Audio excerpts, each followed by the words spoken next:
Hello, my friends. It's your friend Kevin. No, you're not seeing things. I'm covered in fairy lights. And this is your card of the day.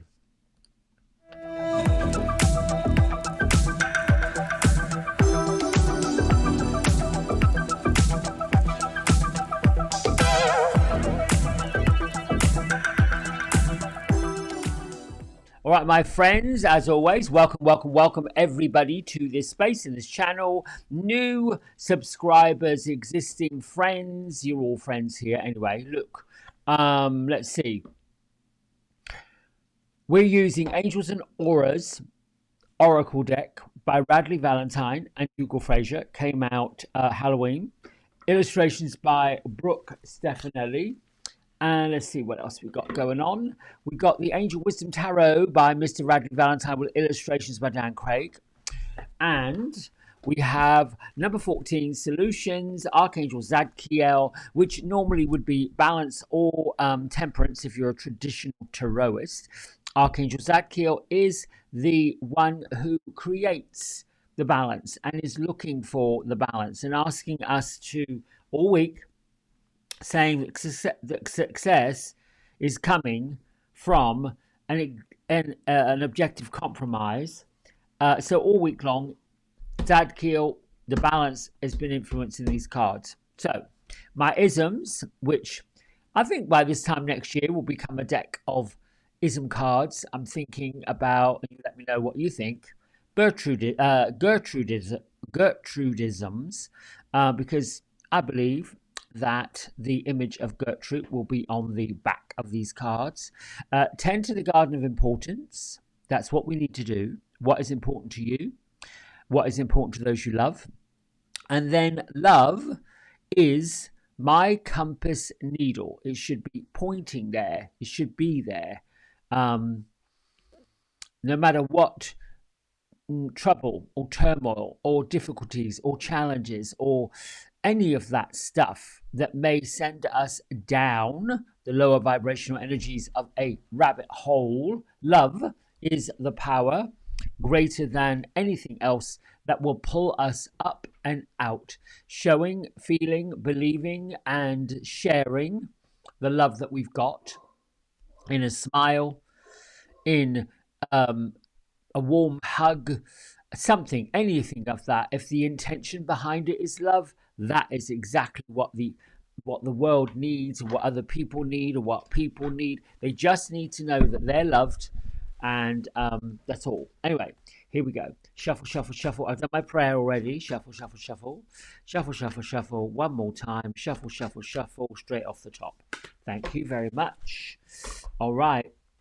Tarot, here we go. 3 shuffles. 1, and whoa, there's where we want to be. All right, then I'm going to pick you, lovely, because you want to jump out the card and say, hey, let's see. Queen of Fire. She means business, this woman. Brilliant, talented, independent, controlling. There is nothing you cannot do.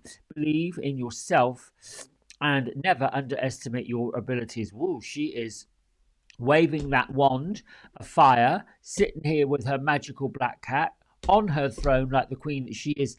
And I'm loving this on her head. Let's see a little bit more of this. Looks like the face of a lion. Okay, what is this? That's kind of interesting. I'm going to have to research that. But needless to say, we have all kinds of things going on in this image. More importantly, it is, the need for balance. Hello. Between career and personal life. So where is that showing up this week? Some of you, well, let's just go to this card first before we get into it. All right, so this is shown up in the reverse. Now, most of Radley's decks are read right side up, but for this reason, or this particular deck, there is a way that works with the shadowy side of what it would be up, right side up. Here's why. They are not necessarily negative. So let's not look at it as a bad thing. What they are lessons. They are what you need to know to show you where you need to go. So it's a good thing So I want you to, any of you that's got this deck, or any of you that are saying, oh my gosh, it's a reverse card, it means a bad thing, stop it. Don't do that. The message here, and of course, we've got this heart that's upside down, which makes complete sense to me. It's saying absence, resentment, stubbornness, and independence.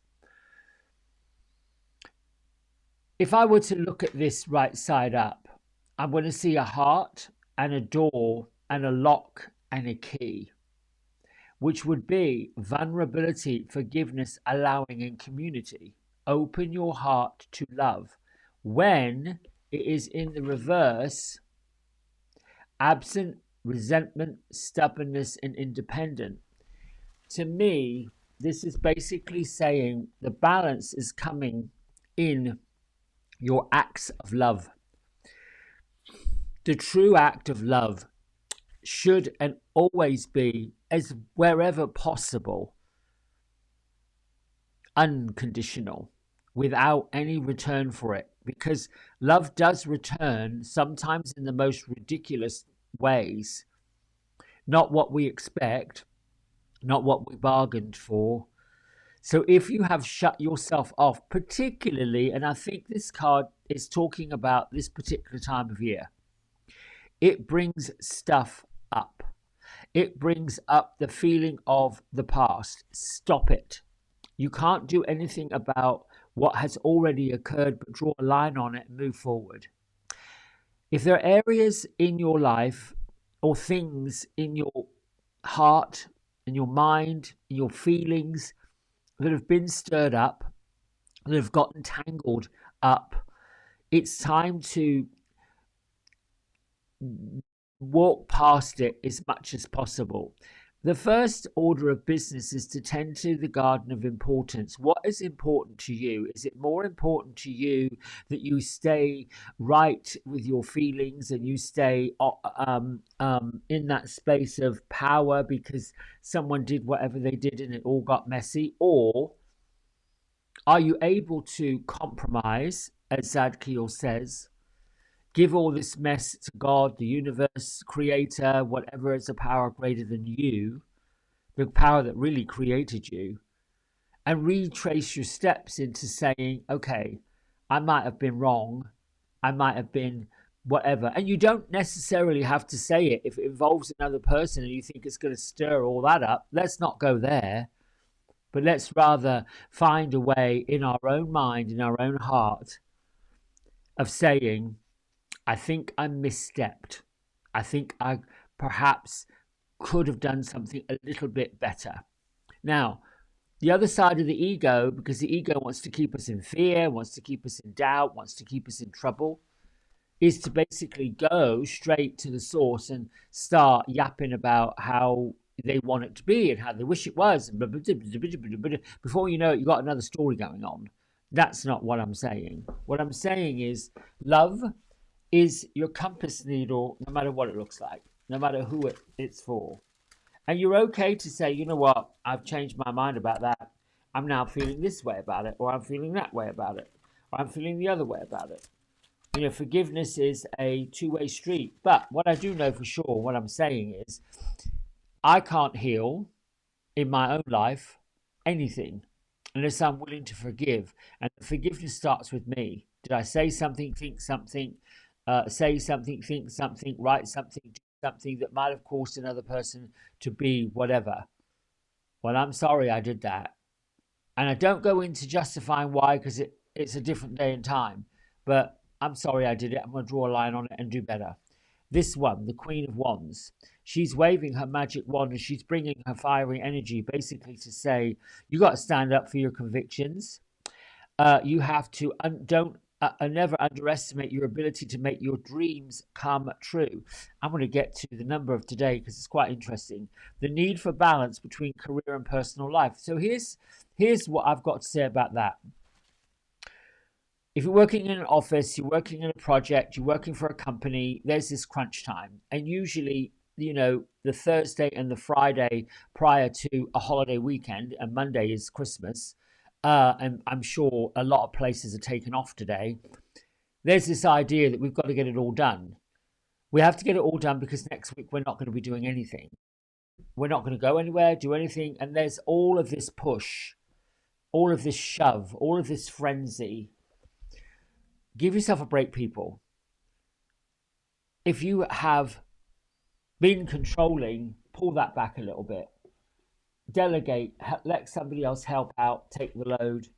And if somebody else does help out and take the load and you see they're doing more than they should, but they don't have the tools to do the compromising and find the balancing, then you go help them out. Don't make it a big story. Just be like, listen, looks like you got yourself covered up here. Let me help you out and do it. I've got the time to do it. Now, today, my loves, let me go over to this calendar, this camera. There we go. Gertrude, I know you're here. Beatrice, I know you're here because you and I had a chat this morning. Anything to add to that?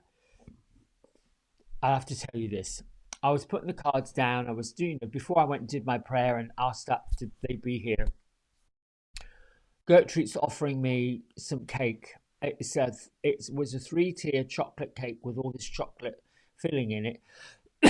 she is sitting back and twisting forkful after forkful of cake and going offering me some. Her teeth is covered in chocolate cake. She's having herself a ball. Beatrice, on the other hand, she's not getting herself mucky. She's just putting herself together and getting herself ready for what she has to say. So Gertrude, are you good to go, or what you got to say? She says she's loving all of this. Okay, yeah, I got it. I did it for you. This is her little bit of frivolity. And Beatrice is liking it as well. But what do you got? Do you have anything to add to the people? Beatrice is saying, be your own counsel. Choose your battles and come from a place of intent. All right, let me have that in a way we can get it, please. Choose your own battles first. If it's a battle somebody else is pulling you into, take a look at it. And if you're not sure what to do, do nothing. If it is something you should do something about, but it's in contra, what do you want to say?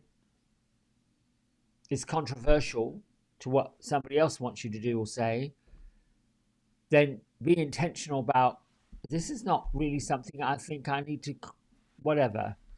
Oh, okay. Finding the balance in these conversations. Being diplomatic is what she's saying. Yes. Okay, so today is the number 5 day. Courage, adventure, brand new beginnings. Be sensual, be adventurous, and be creative.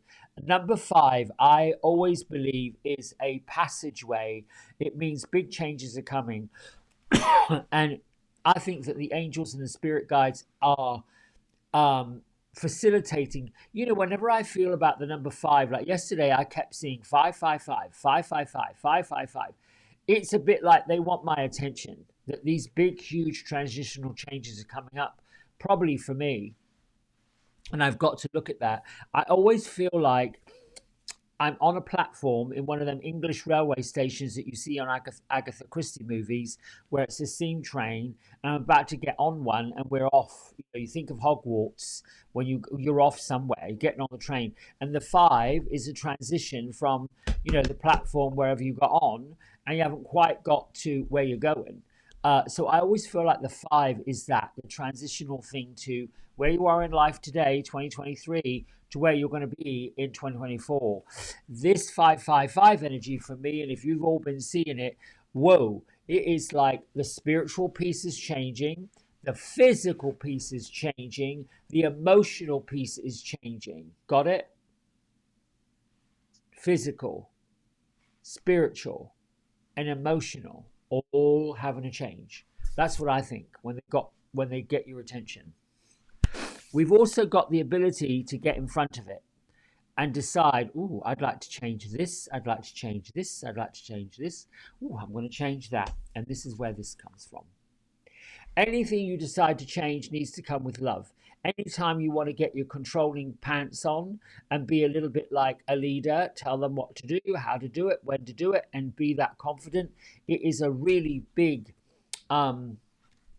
what is it? I'm looking for attractive. It's attractive. Confidence is a level of attraction. Confidence draws people in. However, you've got to use it wisely and not be bombastic with it, and not be rude, and not be unkind, and not be demonstrative. Because sometimes the ego just will creep right in there. It's like, just pops in and decides, well, we've got this platform, we have this confidence, we have this way of being, and before you know it, other people getting hurt because you've just gone off on a tangent and point your finger and tell them how it's going to be. And I think that's why this card pops up. Whatever you do, absent resentment, stubbornness, independence, you've got to be careful with that ego. You've got to be careful with how you balance this strength, because it's wonderfully attractive. People are drawn to it. They're attracted by it. It's quite hot sometimes. Like, ooh, I want some of that. And people want it. You just got to be careful how you handle it. I think that's what the message is today. Tending to the garden of importance, but remembering that love is your compass needle. Done. That was 15 minutes of chitter chatter when I could have said that in one sentence. But I love chatting with you and I love what you're doing. Oh, before I go, there's a link at the end of this video. Oh, yeah. To my website. Just pop on the website, click on events. It's a brand new tab. And there's an event coming up on Christmas Day. I'm going to be doing readings with a brand new deck. I'm going to do another video on that because I think I've chit-chatted enough on this one. Anyway, I love you. Lots of love. I'll see you tomorrow. Bye, darlings.